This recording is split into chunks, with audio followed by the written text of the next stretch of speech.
રાજકોટમાં હાઈકોર્ટની circuit bench માટે વકીલોનો શંખનાદ, કર્યો અનોખો વિરોધ।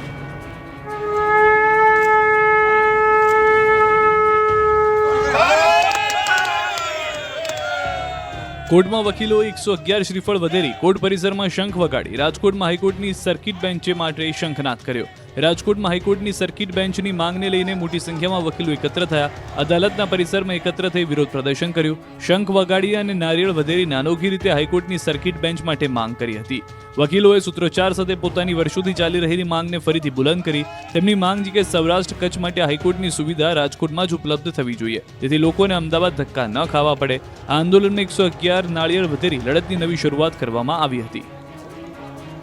બાયડના વાત્રકમાં મહાવીર નર્સિંગ સ્કૂલે યુનિફોર્મના નામે લૂંટ કરતા એબીવીપી દ્વારા વિરોધ પ્રદર્શન।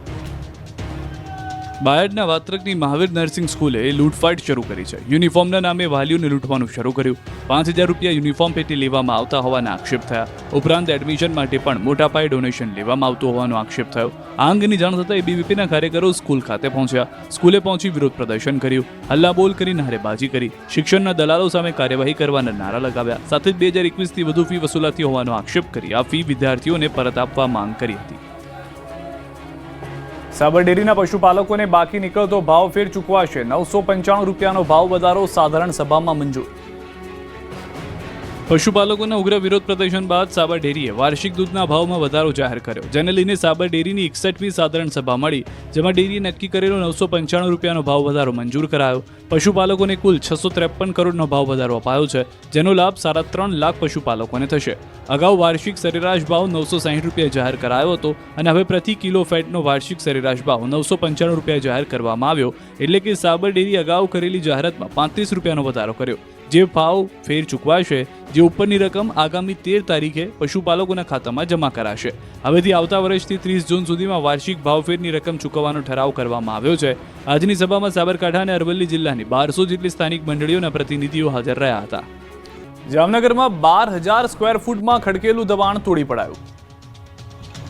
જામનગરના હડિયાણા ગામે તંત્ર બુલડોઝરવાળી કરી હતી। અહીં કેટલાક ભૂમાફિયાઓએ 12000 સ્ક્વેર ફૂટથી વધારે જમીન પર દબાણ ખડકી દીધું હતું।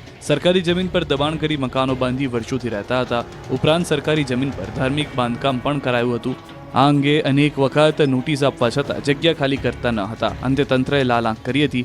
વહેલી સવારે દબાણ હટાવ ટીમ પોલીસ બંદોબસ્ત સાથે પહોંચી ગઈ અને 12000 સ્ક્વેર ફૂટમાં ઊભા કરાયેલા બાંધકામ પર બુલડોઝર ફેરવી દીધું હતું, જેથી વર્ષોથી રહેતા કેટલાક લોકોએ બવાલ કરી પોલીસ સાથે રકઝક કરી, પરંતુ તંત્રએ કોઈની વાત સાંભળ્યા વગર જમીન ખાલી કરાવી। આ જમીન સરકારી શાળાને ફાળવવા માટે હુકમ થયો છે। શ્રાવણ માસમાં વડોદરાની હોટલમાં હિન્દુ ગ્રાહકોને નોનવેજ પીરસાયું, પોલીસે ઉડાવ જવાબ આપ્યો। વડોદરાના નીલાંબર સર્કલ પાસે આવેલી પ્રખ્યાત હોટેલ હયાત પેલેસની જ્વિંગ રેસ્ટોરન્ટને એક હિન્દુ પરિવારનો ધર્મ ભ્રષ્ટ કરી નાખ્યો। પવિત્ર શ્રાવણ માસમાં હિન્દુ પરિવારને નોનવેજ ખવડાવી દેવામાં આવતા હોબાળો મચી ગયો। હોટલમાં મૂળ દિલ્હીનો બ્રાહ્મણ પરિવાર જમવા માટે આવ્યો હતો।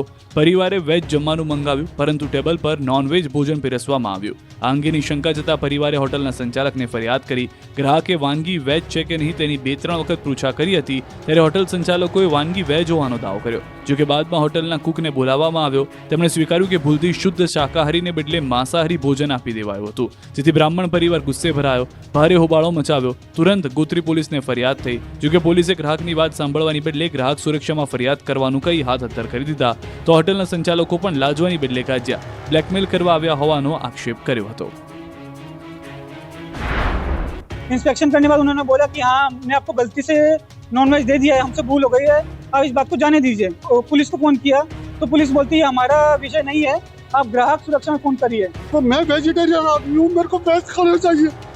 इन लोगों ने जानबूझ के मेरे को नॉन वेज खाना दिया और उसको स्मार्टली दिया। इतने अच्छे तरीके से लोगों के मेरे को मीट खिला दिया इन लोगों ने कि मेरा जीना मुश्किल हो गया। અંકલેશ્વર નજીક 5 યુવાનોને સેલ્ફી લેવી ભારે પડી ગઈ, નર્મદા નદીમાં ફસાયા। નર્મદા નદીના કિનારે ઉભા રહી 5 યુવાનોને સેલ્ફી લઈ ધીંગા મસ્તી કરવી ભારે પડી ગઈ। અંકલેશ્વર નજીક નર્મદા નદીના કિનારે 5 યુવાનોને સેલ્ફીનો નશો જીવલેણ સાબિત થતા રહી ગયો। આ યુવાનો નદી કિનારે પહોંચ્યા હતા અને લંગારેલી બોટમાં મોજ મસ્તી કરી રહ્યા હતા, ફોટા પડાવી રહ્યા હતા, ત્યારે અચાનક ભરતીના પાણી આવતા બોટ પાણીની વચ્ચે ફસાઈ ગઈ। યુવાનોના જીવ જોખમમાં મુકાયા। આ અંગેની જાણ થતાં સામાજિક કાર્યકર ધર્મેશ સોલંકીએ તરત જ અન્ય નાવિકોને જાણ કરી। નાવિકો તાત્કાલિક ઘટના સ્થળે પહોંચ્યા અને નદીના પાણીમાં તરીને નાવડી સાથે 5 યુવાનોને સુરક્ષિત બહાર કાઢ્યા હતા। સેકન્ડોમાં 5 થી 6 ચોરે જાફરાબાદમાં 11 લાખની કરી ચોરી. માત્ર ગણતરીની સેકન્ડમાં 5 થી વધુ તસ્કરોએ સોસાયટીમાં ઘૂસી 8 મકાનના તાળા તોડી લાખોની ચોરી કરી. તસ્કરના આતંકના દ્રશ્યો અમરેલીના જાફરાબાદના છે. લુણાસપુર ગામે સિન્ટેક્સ કંપનીની કોલોનીમાં તસ્કરો ત્રાટક્યા હતા. તલવાર જેવા ઘાતક હથિયારો સાથે આવી એક બાદ એક 8 મકાનના તાળા તોડી નાખ્યા હતા.